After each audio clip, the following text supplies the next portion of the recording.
l'évolution politique des sociétés, l'évolution politique des peuples de l'Ouest et du Sud.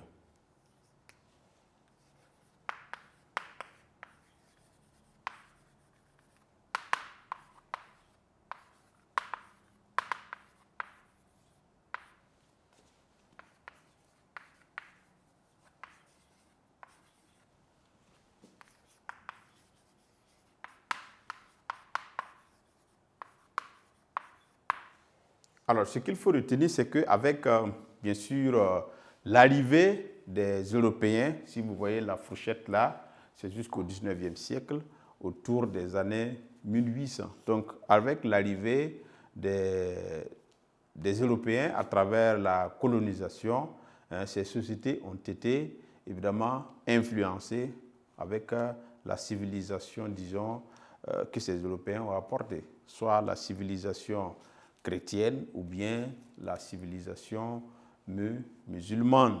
Donc, il y a eu un impact sur ces sociétés et l'administration publique, évidemment, avec sa façon de s'organiser, avec sa façon de gérer les choses, a impacté l'organisation de ces sociétés-là au fond de pouvoir, afin de pouvoir les inclure dans ce qu'on appelle la mondialisation ou bien la modernisation.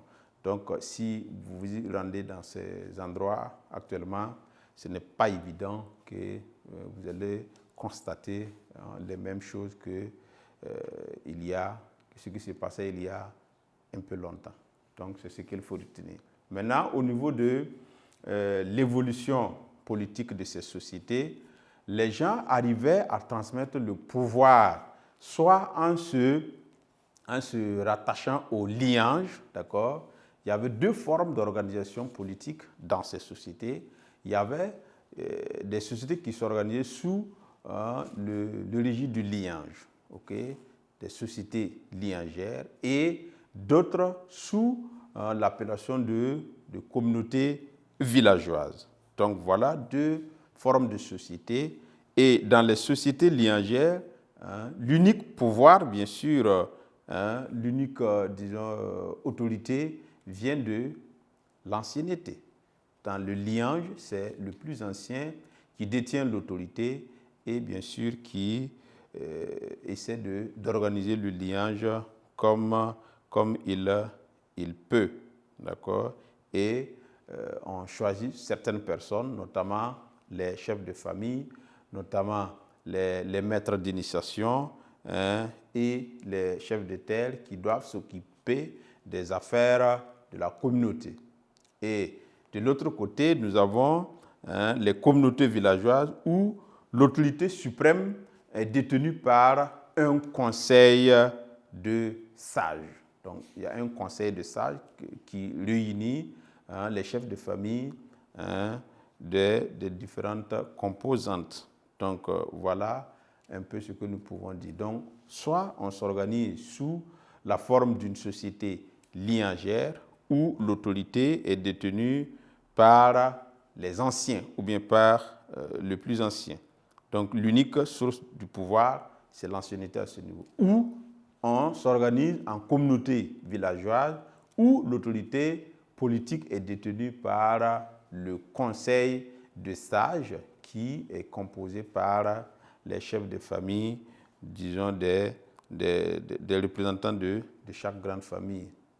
Donc, ce sont par exemple les Boaba, les Sana, les Marka, qui s'étaient organisés sous forme de communauté villageoise.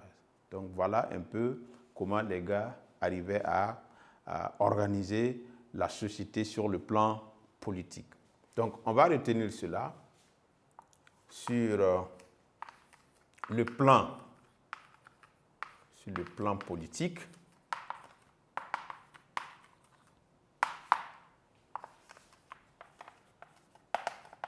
Les sociétés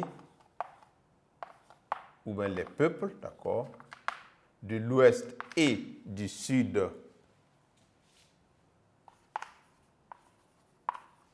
du Burkina,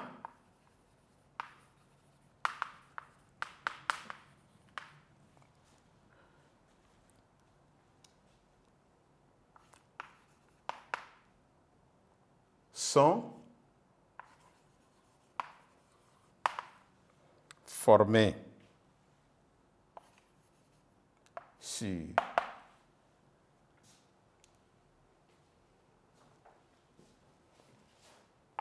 la base du liage. Donc, ce sont des sociétés, sociétés liagères, ok, ou dans ces sociétés, d'accord,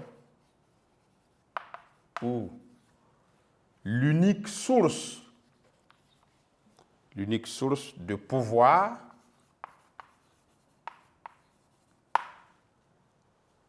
est l'ancienneté. Alors, les affaires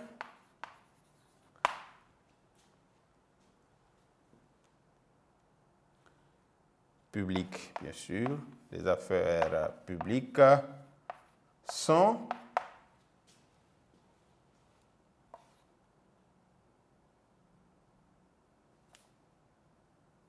gérées, elles sont occupées par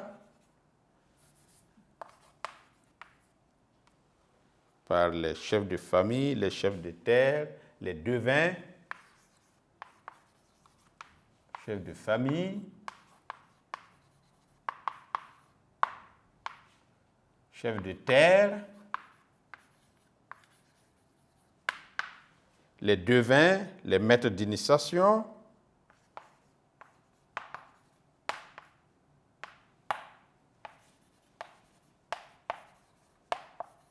maîtres d'initiation,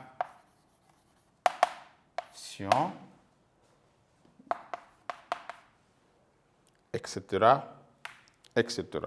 Donc, la deuxième base, c'est sur la base du village, ok?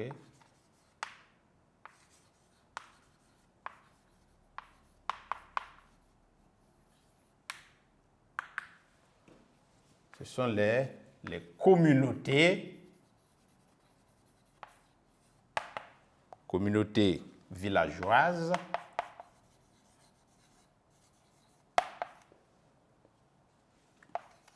où l'autorité politique, bien sûr, l'autorité suprême, on va l'ajouter,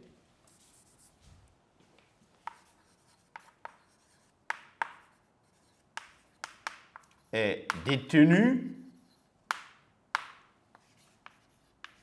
par un conseil de sages. Et ce conseil-là réunit les représentants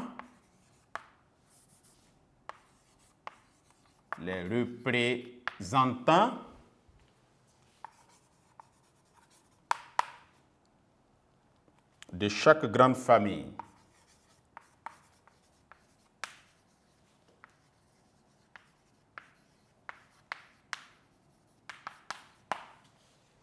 Donc voilà comment ces sociétés s'étaient organisées. Et on va récapituler l'organisation sociale et l'organisation politique de ces peuples de l'Ouest et du Sud du Burkina Faso, qui sont des organisations particulières qui se distinguent évidemment de ce que nous voyons couramment avec les sociétés du centre, de l'Est et du Nord.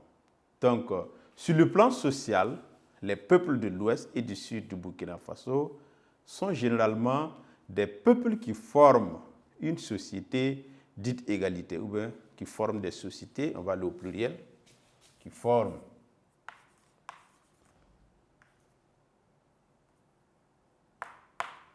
des sociétés dites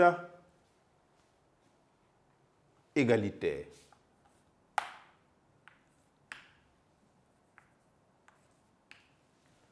ce sont des sociétés sans caste, sans roi, sans hiérarchisation sociale, bien sûr. Et on les appelle aussi des sociétés acéphales. J'ai mis acéphale entre griffes.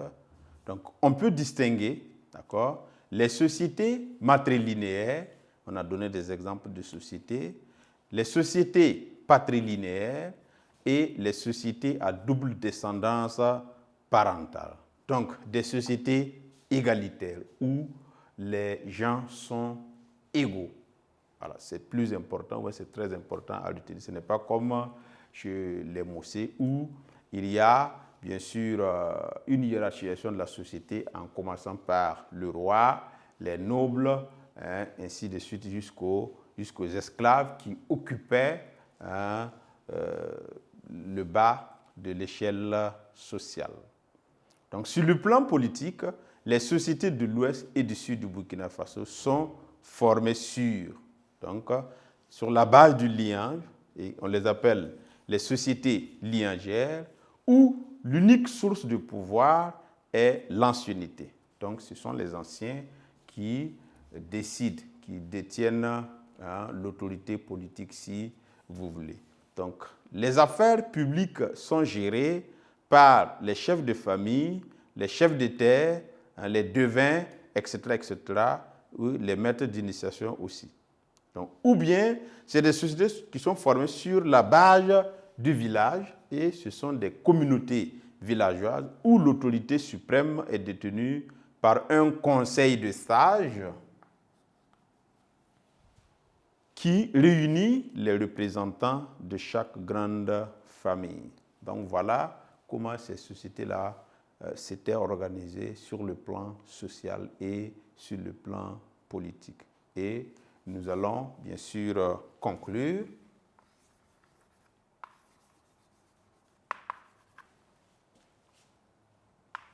Et au niveau de la conclusion, vous retenez tout simplement que les sociétés de l'Ouest et du Sud du Burkina Faso sont, les peuples, d'accord, sont des peuples ou bien des sociétés égalitaires pour la majorité des cas. Donc, qui se regroupent soit autour du lignage où l'autorité est détenue par les anciens ou autour du village, communément appelé communauté villageoise, où c'est un conseil de sages qui détient l'autorité suprême. Donc voilà un peu le récapitulatif de ce que nous avons eu à dire tout au long de cette leçon. Donc sur ce, je vous dis merci et je vous donne rendez-vous à la séance prochaine pour poursuivre dans l'évolution dans notre programme. Je vous remercie.